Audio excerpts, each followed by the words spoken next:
Del mundo salvaje de Lord Green nos llega este taller del terror. Cuando nosotros compramos este equipo nos dijeron que estaba impecable y maravilloso, que nunca lo habían reparado, que nunca lo habían tocado y que lo habían conservado con todo cariño del mundo. Pero al desarmarlo descubrimos que no es un grabador de cinta magnética como todos ustedes creen. En realidad es un reservorio de vida. Hay vida por aquí y hay vida por acá. En realidad es un ecosistema, casi un parque nacional. Aquí tenemos diferentes elementos de vida, animal, vegetal y hongos. Con lo cual se ha convertido en uno de los equipos más completos que hemos comprado. Pesa 17 kilos de equipo y como 1,5 kilos adicional de vida. Y de polvo, y de tierra, y de abono, y de materia orgánica. Aquí hay mucha materia orgánica, por cierto. Aunque ustedes seguramente en su casa no la llamarán de esa manera, es materia orgánica.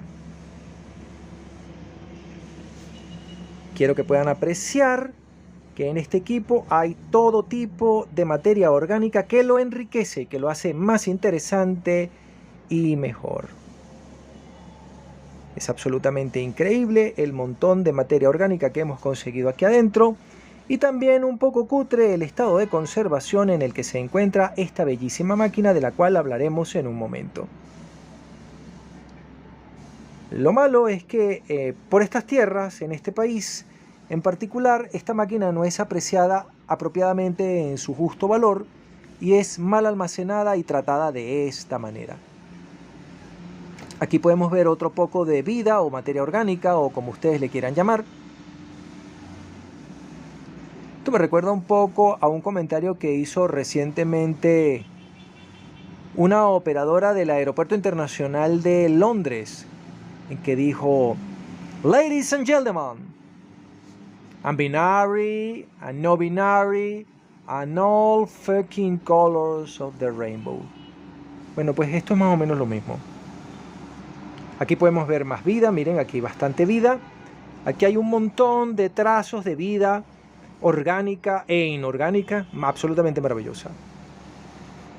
Lo que les estoy mostrando es uno de los más interesantes y más especiales OpenRel de las casas japonesas que llegaron a ser diseñados y fabricados. Este es la unidad Pioneer RT707, fabricada desde 1974 hasta 1984. Una máquina simplemente espléndida y maravillosa que pasaré a describirles con todo detalle porque tiene un montón de cositas interesantes que mostrar. Ya la vamos a ver con toda su gloria porque este es un equipo espectacular, amplísimamente recomendable por la calidad del sonido que puede ofrecer. Aunque ciertamente las cintas serán costosas y eso complicará un poco el asunto del coleccionismo. Pero yo les recomiendo siempre tener una máquina de esta. Yo tengo una. Y ahora nos vamos a dedicar a hacer la restauración de esta en particular. Pero cuando yo digo restauración no es por utilizar el eufemismo, no. Que esto lo vamos a dejar realmente en unas condiciones que sea utilizable. Porque obviamente, miren, ¿cómo está esto? Pero qué asco. Ya les voy a contar cómo es la historia con este bellísimo OpenRel de carrete pequeño, que está por cierto completo y en buen estado de conservación a pesar del exceso de vida. Ya Pioneer en 1969 en uno de sus catálogos nos ofrecía dos modelos de OpenRel de carrete pequeño. El grabador de cinta magnética en carrete pequeño, en carrete de 7 1/4 de pulgadas como estos, tiene casi siempre este aspecto. La máquina que les muestro es el chasis de un Akai 1122, pero también es de un Akai 3000, un Akai 4000, un Akai 225, 250, GX 280, todas máquinas muy parecidas que tienen más o menos esta estructura. Si ustedes tienen la oportunidad de hacerse de un OpenRel Akai de carrete pequeño, les voy a hacer un comentario antes de seguir adelante. Los OpenRel de Akai se ofrecieron con un montón de variaciones. Con amplificador, sin amplificador, con speakers, sin speaker, con deck de cassette, sin deck de cassette, con cartucho multitrack o sin cartucho, etc. Pero de todos esos yo les recomiendo las unidades que no tienen nada. Es decir, que solamente es el OpenRel, que no trae cassette, que no trae cartucho, que no trae amplificación y que tampoco trae los parlantes incorporados, que es solamente OpenRel. Estos equipos se tienen que colocar como un plato tocadiscos solo y en la parte de arriba de la pila, porque no se les puede colocar nada encima y no se debe colocar nada debajo de ellos porque son robustos, masivos y pesados. Esto es una máquina que pesa 13 kilogramos. Todos los OpenRel de carrete pequeño suelen ser, o casi siempre son, con un solo motor, un motor síncrono de corriente alterna que, valga la redundancia, se sincroniza con la frecuencia de la red eléctrica para garantizar la velocidad, igualito que un plato tocadiscos con motor de 4 polos de tracción por correa. El motor más o menos se coloca por acá, transmite su torque al cabestrante por una correa, transmite su torque al carrete de toma y al carrete de suministro. El accionamiento es totalmente mecánico. Aquí tenemos para adelantar y para devolver, y aquí tenemos play con un botón más para grabar. Miren, play. Totalmente mecánico. Pioneer acá tuvo muy buena suerte fabricando este tipo de equipos. De hecho, son equipos sencillos de conseguir, ampliamente recomendables. Se pueden conseguir por menos de 150 a 200 dólares en el mercado internacional y los van a dejar muy contentos porque suenan excepcionalmente bien. La casa japonesa Pioneer también fabricó unidades como estas, pero no tuvo buena suerte. De hecho, es muy difícil de conseguirlo, se vendieron muy poco. A Pioneer le fue muy mal con estas máquinas. Entonces le pidieron, en una tormenta de ideas, a sus ingenieros que crearan para el catálogo de alta gama de Pioneer un OpenRel que fuese especial. Al principio ellos querían hacer un OpenRel de bajo costo, convencional, normal, pero como no los habían logrado vender, decidieron hacer una cosa como esta. Lo primero que le pidieron a sus ingenieros fue que cambiaran el factor de forma, porque ellos querían que el equipo se pudiera montar en un rack de 19 pulgadas. Les cuento, los OpenRel suelen tener aquel factor de forma, aquella disposición física, y no se pueden montar en un rack. Pero para la primera serie de equipos de altas prestaciones o de altas pretensiones que se iban a montar en un rack de 19 pulgadas, era necesario un factor de forma apilable. Así que no hicieron un equipo como un OpenRel, sino que hicieron un equipo como un deck de cassettes.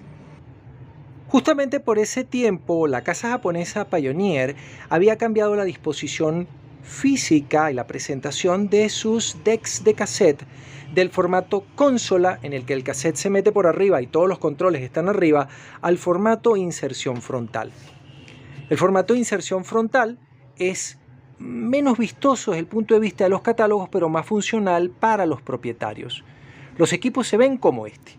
Aquí tenemos la ventanilla para meter el cassette, acá tenemos el teclado tipo piano de toda la vida, aquí tenemos los meter que nos permiten ver el nivel de grabación reproducción, aquí tenemos el mixer que permite ajustar el nivel de entrada de micrófonos, el nivel de entrada de línea y la configuración del tipo de cinta. Querían esto en un OpenRel, así que diseñaron esta máquina que está acá. Pero esta máquina, ellos no querían hacer eso, ellos querían hacer un deck barato para que la gente lo pudiera comprar. Pero los ingenieros se entusiasmaron con la idea de hacer un OpenRel pequeñito, bajito. A un OpenRel pequeñito, bajito, no le cabrían las palancas para poder accionar el play, rebobinar, adelantar, esta clase de cosas. Entonces necesitaría una unidad lógica de control. Y este fue uno de los primeros, sino que el primer OpenRel de carrete pequeño que se controla desde una unidad lógica de control. Miren esto. Esto lo que son switches, no son palancas. Desde aquí se le indica a la máquina qué es lo que tiene que hacer. Detrás hay una tarjeta que opera con lógica escalera para indicarle a la unidad de transporte qué tiene que hacer. Otra cosa que hicieron fue que se copiaron el teclado de configuración para la cinta magnética como la tienen sus decks. Miren, aquí está. En este caso aquí tenemos 4 botones que nos permiten seleccionar la ecualización de la cinta y la unidad reductora de ruido. En el caso del RT707 nos permite configurar cuál canal queremos grabar, el tipo de cinta, la fuente, la velocidad y por supuesto prender el equipo. Tenemos los meter dispuestos al centro que nos permiten ajustar el nivel de grabación, reproducción, y el carro de cabezales que lo he destapado para mostrarles otra cosita interesante en un momento. Pero hicieron algo más. En vez de diseñar una máquina que tuviese un solo motor, que era lo más normal en aquella época, hicieron una cosa distinta que solamente Sony reservaba para sus OpenRel de carrete grande de alta gama. Y lo vamos a ver en un momento. Este equipo tiene algo especial. Tiene 3 motores. Aquí vemos el motor del carrete de toma, el motor del carrete de suministro y el motor para el cabestrante, que es el que se encarga de hacer estable la velocidad de la cinta. Pero tiene otra novedad técnica interesante y curiosa. En los OpenRel, como el Akai que les acabo de mostrar, la alimentación del motor, del único motor, se hace directamente de la red de corriente alterna. Hay veces que en los multivoltaje, para poder adaptarse al voltaje de la red eléctrica, el motor es de 70 voltios y se alimenta desde el transformador de fuerza. Pero eso es excepcional. En este equipo, todos los motores se alimentan de una línea de 70 voltios que viene del transformador de fuerza principal. Eso es curioso porque entonces sí le permite muy fácilmente a todas estas máquinas hacer multivoltaje. Pero tiene algo más. En los OpenRel convencionales, en muchos OpenRel TEAC de carrete grande de ciertas prestaciones, el motor del cabestrante es un sincromotor de 4 polos como el que traen los platos tocadiscos. Pero en esta máquina en particular no. En esta máquina es un motor servocontrolado y aquí está. Esta unidad que está aquí, esta unidad de control que está aquí, esta enorme tarjeta que está acá con este enorme disipador de calor y este transistor de potencia en cápsula metálica, es el servogobernador del motor del cabestrante.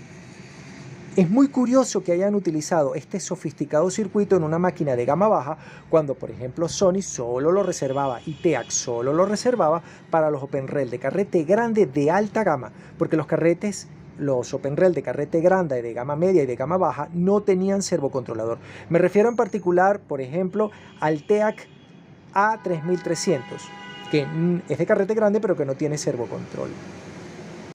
Este OpenRel es una pieza tan exitosa en el catálogo de Pioneer que, si no leí mal, lograron venderse al final de su vida 12.000 unidades. Parecerán pocas o muchas, pero debemos entender que los equipos de alta fidelidad se fabricaban en series de 200 piezas, 500 piezas. Nunca se llegaron a fabricar 12.000 piezas de nada. Pero el RT707 fue un éxito de ventas. Y eso se debe a que era superlativo y maravilloso absolutamente en todo. Los 3 motores operan a muy baja velocidad, con lo cual los ejes de giro no se dañan nunca. Les comento algo por contraste. En el OpenRel de alta gama TEAC A7300 de vocación profesional, el rodamiento del cabestrante se hizo en teflón. El teflón se desmorona con el paso del tiempo, mientras que en este equipo pasa una cosa muy curiosa que quiero mostrarles, para que ustedes vean la calidad de fabricación que tuvo Pioneer con su máquina. Este es un equipo que tiene 50 años y que créanme que no le han dado mantenimiento en la vida. Miren, si yo me asomo por aquí. Ustedes saben en el buen estado que tiene que estar un eje después de tanto tiempo para todavía permitirle girar libremente al volante inercial del motor. Y esto es curiosísimo, esto es un equipo de tracción directa. Muy pocos OpenRel fueron de tracción directa y todos eran de alta gama, pero este no. Este es un equipo de gama baja, porque el código es 707, no 900 o lo que sea, que tenía todas las sofisticaciones de un equipo grande.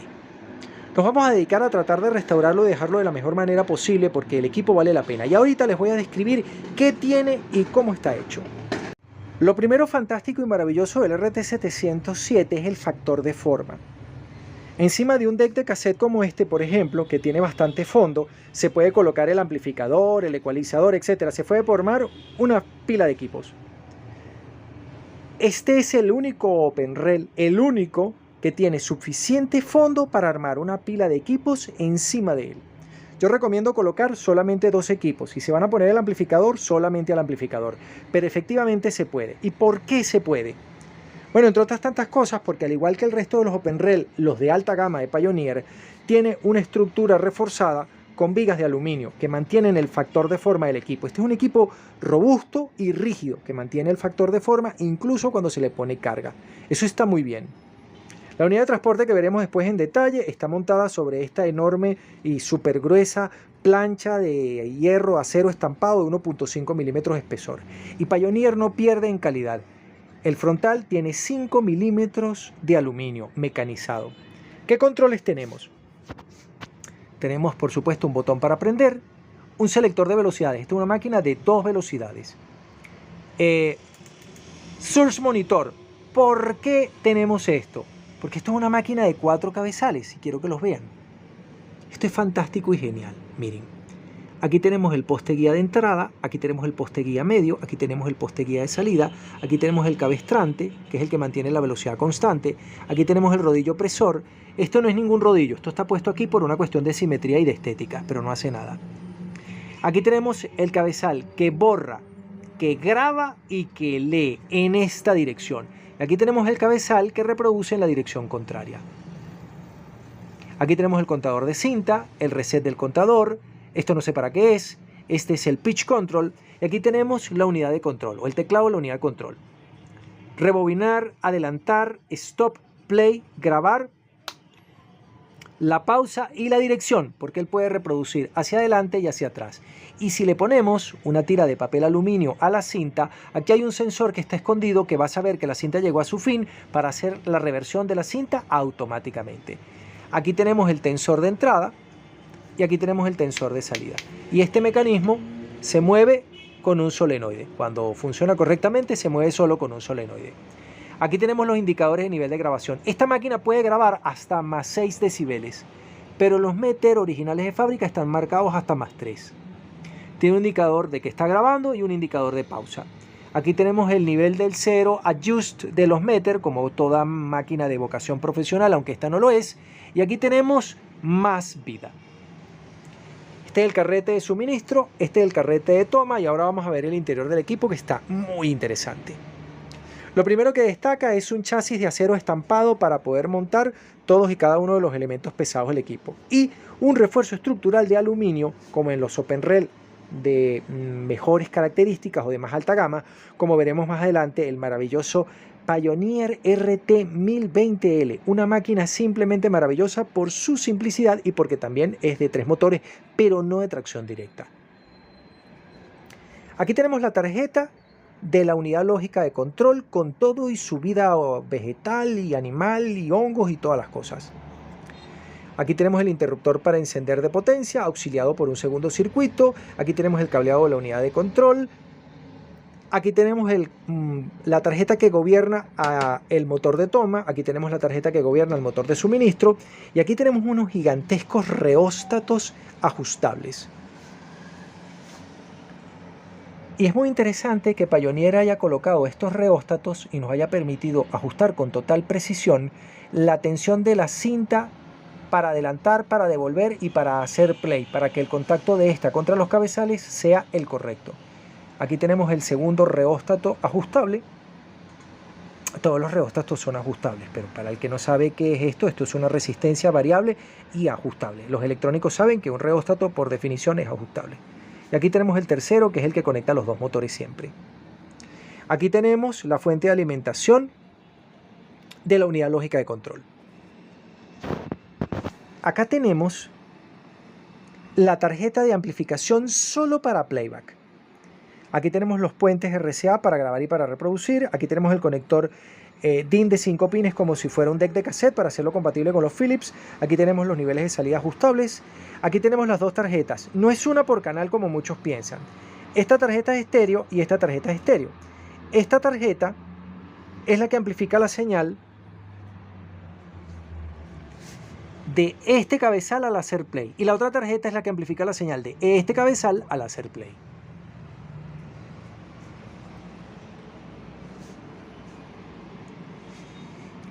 Aquí tenemos los niveles de salida y la ecualización para la cinta normal, para la cinta especial, para la velocidad de 9.5 y la velocidad de 19 centímetros por segundo. Aquí tenemos los transformadores de acople de impedancia para el amplificador de audífonos, porque esto se le pueden conectar unos audífonos. Y aquí tenemos los niveles de playback y los niveles de 0 decibeles que tienen que marcar los meter al grabar y al reproducir. Y aquí tenemos la tarjeta solo para grabar. tiene su propia fuente de alimentación. Miren, aquí tenemos un puente rectificador de 4 diodos, aquí tenemos los filtros, aquí tenemos el estabilizador de voltaje y aquí tenemos el generador. Esta bobina que está acá, vamos a hacer zoom de alguna manera, esta bobina que está acá, esa bobina que está allí, que dice RTD013, es la generadora de la portadora de alta frecuencia de 85 kHz para polarizar la cinta. Estos dos relevadores son los que seleccionan o no el cabezal que se va a grabar y se va a reproducir. Les voy a contar algo. Vamos a verlo por aquí. Cuando nosotros le decimos a un deck de cassette que grabe, él automáticamente entiende que va a grabar las dos pistas, el canal derecho y el canal izquierdo. Pero un OpenRel no lo entiende así. Todos los OpenRel siempre tienen esta facilidad. Yo le digo aquí grabar, pero adicionalmente tengo que indicarle qué pista va a grabar. Miren.